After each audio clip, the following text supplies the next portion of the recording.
Hello, welcome to this special interview on the sidelines of the second Energy Summit organized by the IIT Madras Energy Consortium.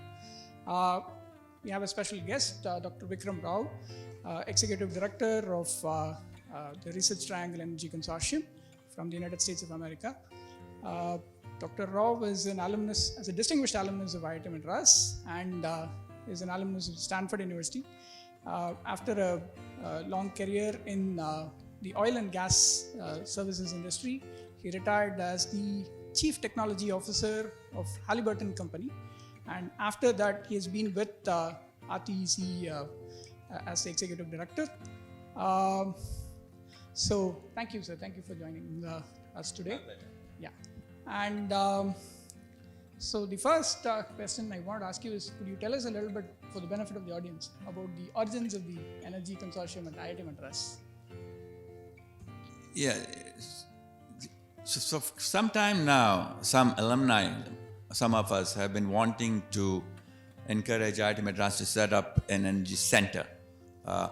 And we have had discussions for like 10 years on trying to do that. And there was not the right opportunity to do it. But in particular, we wanted to include non-technical elements. We want to include policy and economics into the center. So 2 years ago, it became evident that a mechanism that might make that happen was to first produce an energy consortium, an industrial consortium. So the energy consortium appeared to be easier to institute than a center.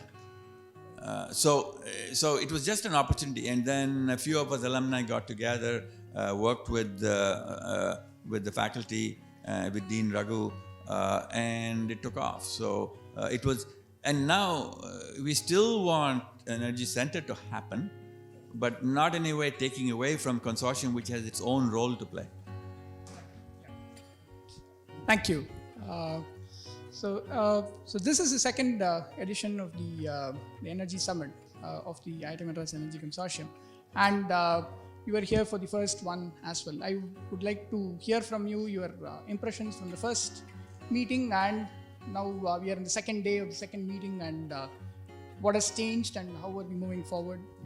Yeah. So the first meeting was put together like in 1 month. Okay, so we could only, we could do what we could do, which is get speakers and get a few panels, but we couldn't do what a conference should do fully, which is to get invited participation, papers presented by students and postdocs, and that is the one big thing we successfully did this year. Is we had couple of hundred applicants for the talks and selected a few, and that is the way conferences should be. And of course, we had the usual, which is keynotes and so forth, but without student participation and postdoc participation, it's not as good. So what's better about this one than last year is its sheer time, that we had the time to do it, and we had terrific faculty.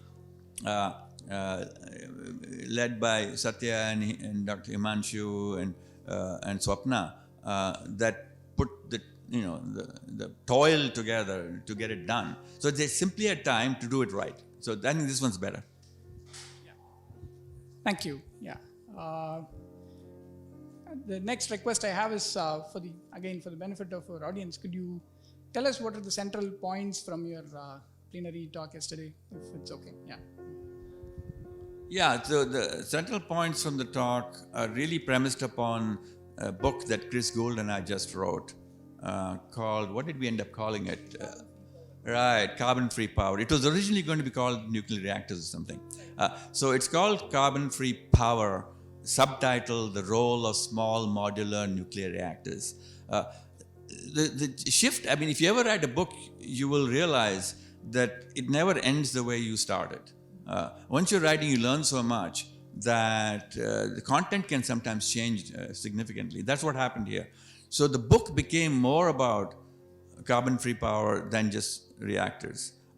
And it became more about a central thesis being that currently renewable energy, solar and wind, are the low-cost producer of energy, clean, dirty, or anything.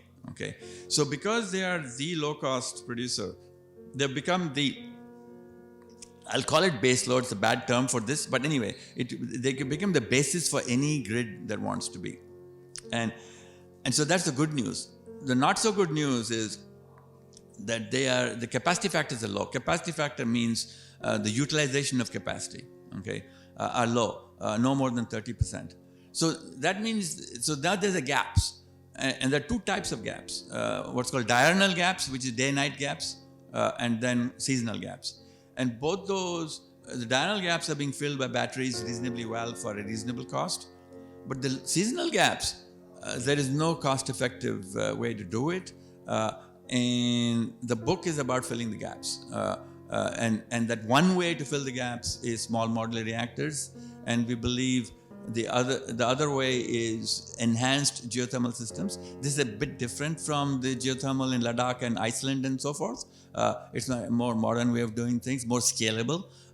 And the third would be innovative storage systems. It's something we have heard about in the conference here on some of the ideas. So those are the three buckets that you need for what we call truly scalable. Okay, there are all, when you have it, you've got niche things like pumped hydro. Where you have it, it's wonderful, it's cost effective.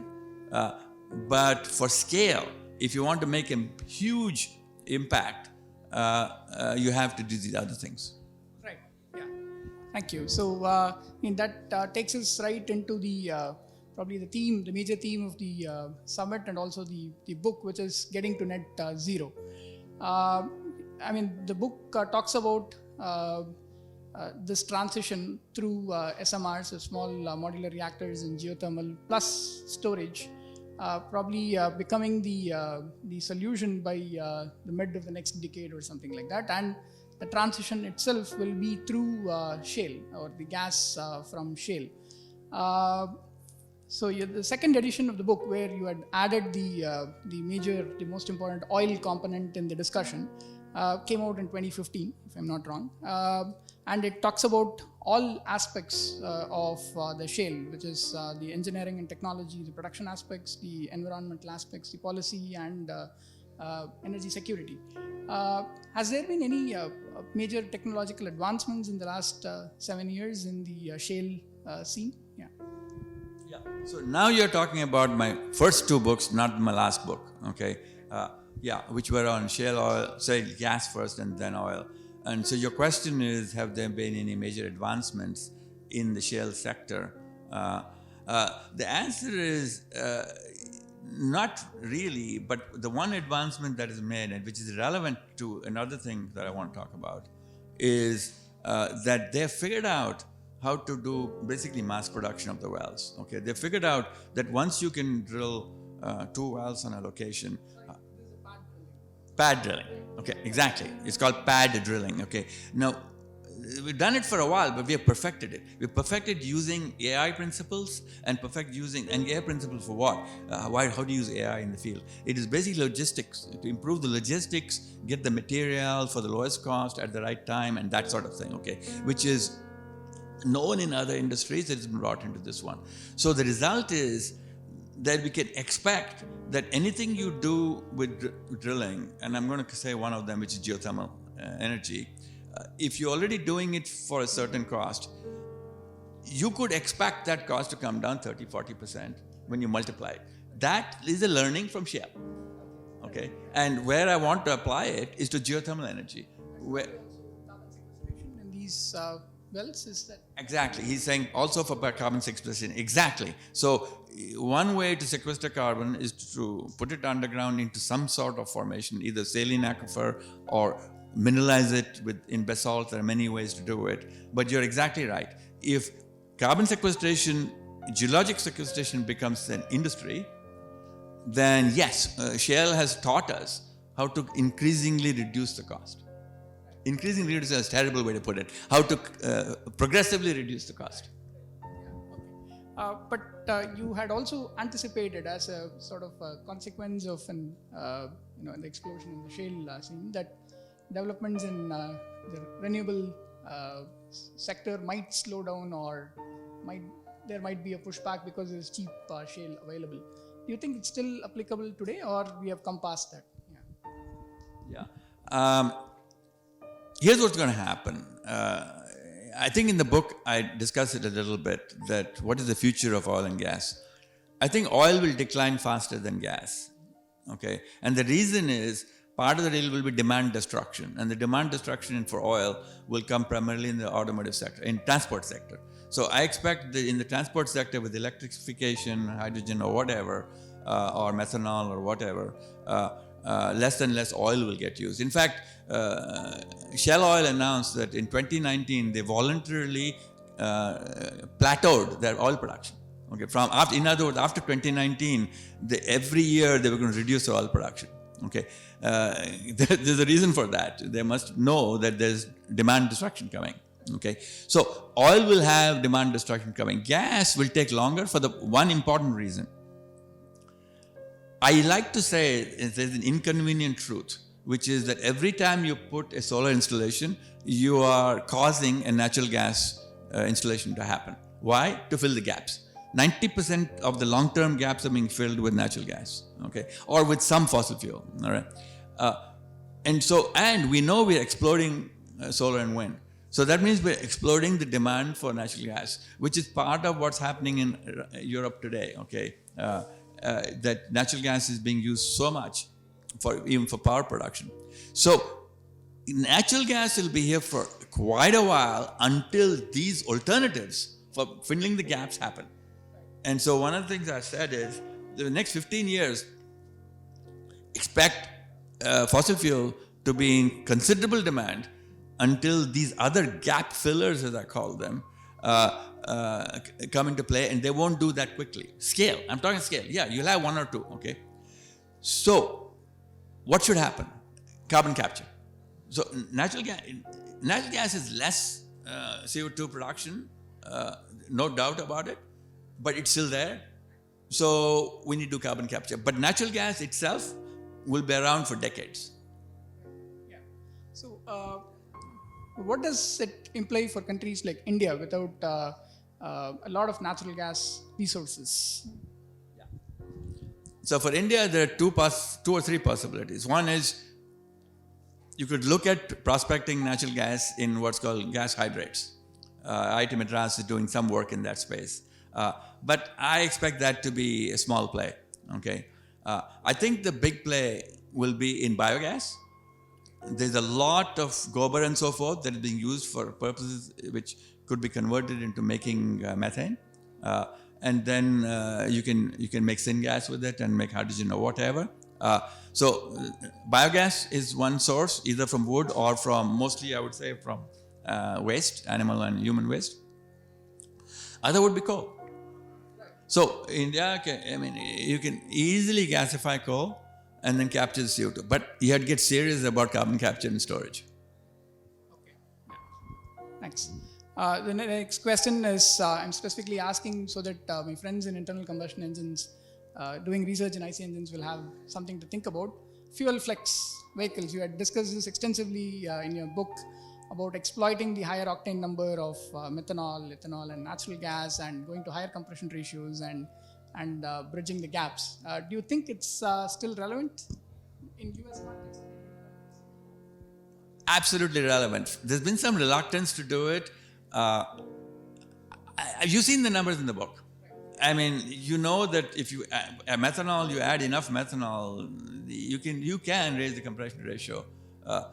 You can make a smaller engine with the same output. It really should happen. I don't know why. I think the reason it's not happening, I suspect, is the automotive industry is very hard to move. Okay, it's like incumbency. Okay, like incumbent politicians are very hard to displace. Okay, the incumbent automotive industry is highly automated, so they don't want to change anything. Okay, so it'll have to be a new company. Electrify rather than moving in this direction? So, I think they think it's easier to electrify. But see here, my problem is this. You don't flip a switch and become an electrical power. Okay, you don't flip a switch to become an electrical fleet. Okay, it takes time. In the meantime, you got fossil fuel being burning. Why don't you? My point is, put methanol into the existing fossil fuel engines. Increasing the compression ratio of an existing engine is not that difficult. Okay, any gearhead can do it in their garage. Okay, all right.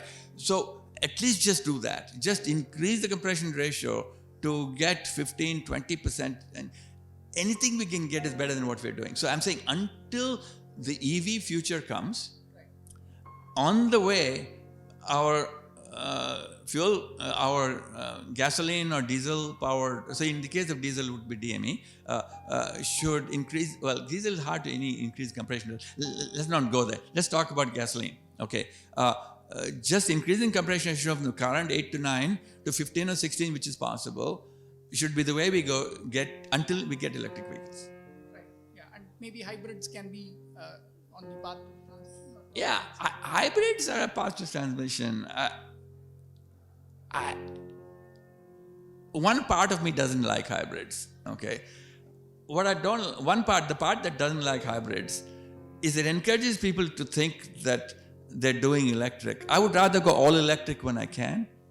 Okay, because so a hybrid can give you 45-50 miles to the US gallon. I don't know what it would be here. Okay, liters. I'm sorry.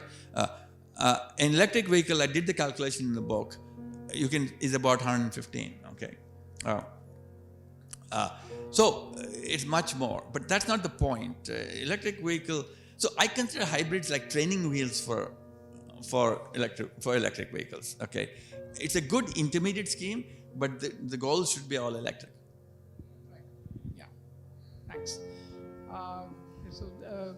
One question that popped in my mind when I was reading your carbon-free power is the overall, is the recommendation to have a large number of small installations, in the sense, the way I'm thinking of this is, when you take the shale scenario in the US, there are a lot of small players, local players, and that brings in, and of course the shale allows for production to start in a month or two and so on. So that allows for fail fast, and keep the losses smaller, and this builds in some resilience into this kind of an exploration. So that is also something that you seem to be suggesting in the space of SMRs. Is this a way to go, or yeah? So that's right. But it's not just the question of fail the small, so lower losses. Let's assume you've done your point. You're beyond the point of proof of concept. Okay. What's wonderful about SMRs and geothermal is that you can multiply it. Okay, it's modular. People don't understand. Geothermal is modular too. Bingo. Okay. And in the case of SMRs, the economies of mass production comes from standardization of the componentry and then mass producing the componentry. In the case of geothermal, the mass production comes from what I told you earlier. The industry has learned how to reduce the cost of the nth well versus the first well. Okay. And so to give you an example, Fervo Energy, which is spin out of Stanford. Okay. Disclaimer, I advise Fervo, so you can discount anything I say. Okay. Fervo Energy is just putting in a 5 megawatt unit for Google. Okay. The 5 megawatt unit is 2 wells. Don't worry about how it works. Okay, 2 wells. A triplet with 3 wells would be 10 megawatts. So eventually they'll be replicated. So you want 50 megawatts, you'll have 5 triplets. Okay. So geothermal is also acting just like SMRs. Okay, it's plug. Okay, they're also modular. They're also standardized because industry is already standardized. Oil and gas industry is standard. Everything they do there has already been standardized. The wonderful part is that you can build capacity when you need it in both cases. Whereas in a nuclear plant of 1 gigawatt, you have to build for 40 years out. That means, first of all, it takes forever to build that. Okay, But when you do, you're building capacity for the future, which means in the present, what happens? Low capacity factors, low utilization, low amortization rates, horrible things, bad business. Okay. So modular is wonderful whenever you can do it. You can do it in geothermal, it can be SMRs, it can be in ammonia plants. Okay, if you can make modular, you can add capacity as you go rather than build for the future. Right. Yeah. One reason why that question came into my mind is the case of Argentina, which is also something that you had discussed in the book. This is my impression that they tried to go big in the shale space with a central control, and probably the impression is that they haven't capitalized on the resource as much as they like to. Argentina went from being oil independent to oil dependent, and probably they're not able to come out of it in spite of the large resource. Yeah. So. You're totally correct, but I'm just thinking how to say it without offending too many people. So I will say a fact, what I believe to be a fact. It's in the book. The Vaca Muerta region in field in Argentina, it may be the best in the world, maybe better than anything in the US. So what is going on? Okay, what is going on is government policy. Okay, government policy. Let me put it very simply. Government policy is causing the field not to get evaluated. It is whatever, import duties, whatever, or permits, whatever. I won't go into it. But I have little doubt in my mind that such a wonderful field, if it's not being exploited, there are extraneous reasons for it, and those reasons usually policy. Policy should be an enabler. In this case, I think policy is a killer. Yeah. I have a couple of more questions, and do you think in the current times with the Russia-Ukraine conflict happening, do you see shale exploration starting in France and UK?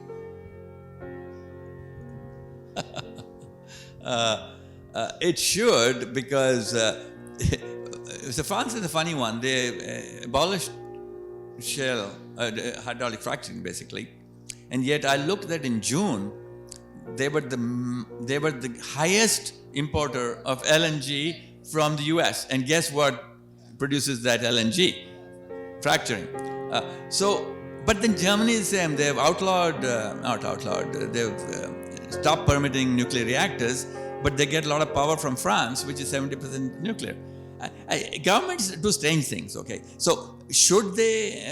Absolutely, because the means are there. I mean, all this fear there was regarding hydraulic fracturing did not materialize, okay, in the US. So they should say, okay, that didn't materialize, so we should reconsider our position because we will have other options. I think UK is more likely than France.